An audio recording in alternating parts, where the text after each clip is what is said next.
Welcome back. Well, healthy and desserts don't normally go together. But now they just might. Lauren Laws is joining us now. First of all, we have to say this. You are an evening producer here. Yes, I'm normally asleep I was just going to say, you should be in bed, so we appreciate you waking up early to come join us. I love it. And so the reason I got Lauren is because Lauren's been into, healthy recipes lately and kind of like learning more about nutrition. So I knew that Lauren Because you cut sugar out of your diet. Yeah, I cut sugar because I was horrible with insomnia. So by the time the morning show started is whenever I would go to bed. Oh, rough. So I read that if you cut sugar out, it'd help you sleep. Has it been working? Yes. Oh, that's She's here today, so I mean, obviously. Yeah, maybe very true. Maybe it's working already. Or you've been up all night. Oh. So, also a possibility. This is really interesting. We're making blondies, but a different version. Yes, these are actually based with chickpeas. Wow. So they actually are rather high in protein. Also really good with fiber, antioxidants. So they have, it's healthier for you. Yeah. I wouldn't go as far as saying healthy. Okay. Because there's still sweetener in it with maple syrup. I use that instead of actual sugar. Sure. So, I mean, it's on the lighter version, and you can even make them lighter depending on what sort of chocolate you put in there. So it's kind of a substitute. Yes. Right. Very much a Which is always good. It's a little bit of progress from the normal sugary blondie that we all usually are used to. Exactly. So how do we start making them? So, first of all, you use your chickpeas, which are also a really good flour substitute. This is 1 can. I did not know that. You actually want to empty all the liquid and then rinse them. I rinse them like 3 times to make sure it's really good and done. And why do you do that, though? I mean, just because you're going to have the chickpea liquid in there, and we try to want to make sure that as much of that is out of it as possible. Also, you don't want the batter too liquidy. That makes sense. Yeah. Then you want to add a ½ cup of nut butter.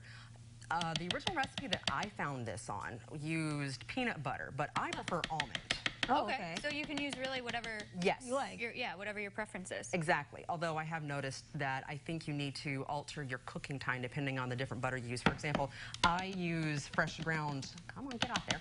I use fresh ground almond butter, so it's a lot more of a grainier texture, but I really like how that does for the batter. Okay, so it's a lot of trial and error, too. Yes, this one was a bit of a little trial and error and whatnot. Then you add a 3rd cup of pure maple syrup. Buddy the Elf will be really happy right now. Yes, very much so. And then, make sure I actually have the right measurement. Yes, vanilla extract. Okay. 2 teaspoons. 2 teaspoons. Yes. Come on, you. Once again, adding a little bit of that sweetness in there. Right. And a little bit over there. I love this. All right, and then you're going to blend it. It's very going to get a little loud. Cover your ears. Cover your ears. Or why is it not on? Oh, no. What happened? Oh, gosh. Well, it's okay. Things happen. It's live TV. That was on. It worked earlier? It worked earlier. Well, darn. you know what? Well, that's okay. That's all right. So anyway, after you blend it up, you blend that up. You blend it up, and then what you do is you have a ½ teaspoon of salt, Okay. a 1/4 teaspoon of baking powder, and a 1/4 teaspoon of baking soda, and then you'd actually mix that in. You can actually just do that now, honestly. And then what I would do is, after you have that purely pureed, technically the recipe says for a ½ cup of chocolate chips. I'm of the measurement of however much you like. good enough. Yeah, Looks good. that's good. I'm always like that with chocolate. Sure, me too. Sprinkle a little bit on top. Put it in a parchment lined pan so you can actually pick it up. I actually just have that in there because I'll fight the parchment a lot. Sure. Otherwise, throw it in the oven at 350 for, I use 30 to 35 minutes because I don't want to underbake them. Sure. Otherwise, you have a really chickpea flavor still. So my question for you is, because you're so used to doing the toothpick test in like a brownie or something, Yes. how do you tell when something like this is done? It's the same thing. Okay. It's the same thing. So it should come out clean. Okay. But I still, even though it comes out clean, I'll do it for another, a few minutes more because they will be super, super gooey. And the problem is, again, if you underbake these, you're going to have that really chickpea flavor, kind of like slightly hummus. Oh, And the point is, if you bake these enough, no one would know you have chickpeas in this. It's so That's interesting. the best thing. I love So that's it. like you said earlier, like the secret ingredient, but not so secret. Right, right. But the main ingredient. And love, Exactly. right? Yes. Like, gotta love what you're baking.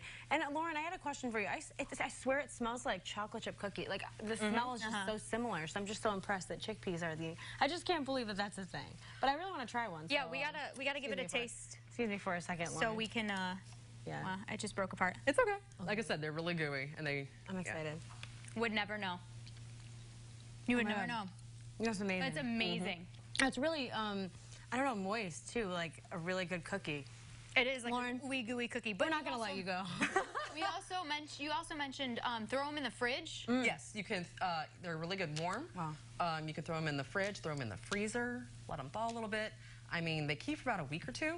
Wow. So they, either which way, and they still keep their rather soft, gooey texture. So Wow. I've had these for snacks. I've had these for dessert. Parties. I've had them for breakfast, I'll admit. I don't blame you. I would not believe that this is chickpeas. It's amazing. They're really This good. is awesome, Lauren. And if you want something that's even less sugar in it, since you can do semi-sweet chocolate, you can do dark chocolate morsels. I like mine with sugarless chocolate, so like just cocoa. Cocoa. And all I get for the sweetness then is in the maple syrup, so it has like a slightly salty kind of sweet texture. Salty sweet isn't bad either. All right, well, we're gonna have this posted online if you guys want to make it. Highly It's really recommend great. it. It is really good. I'll be having Pleasantly surprised. more than one. Go ahead. Thank you, Lauren, Thanks, so much. Lauren. Great job. Thank you. We'll be right back, you guys, with more of the morning show. This portion of WCIA 3 News is sponsored by Slumberland Furniture. It's a good life. WCIA.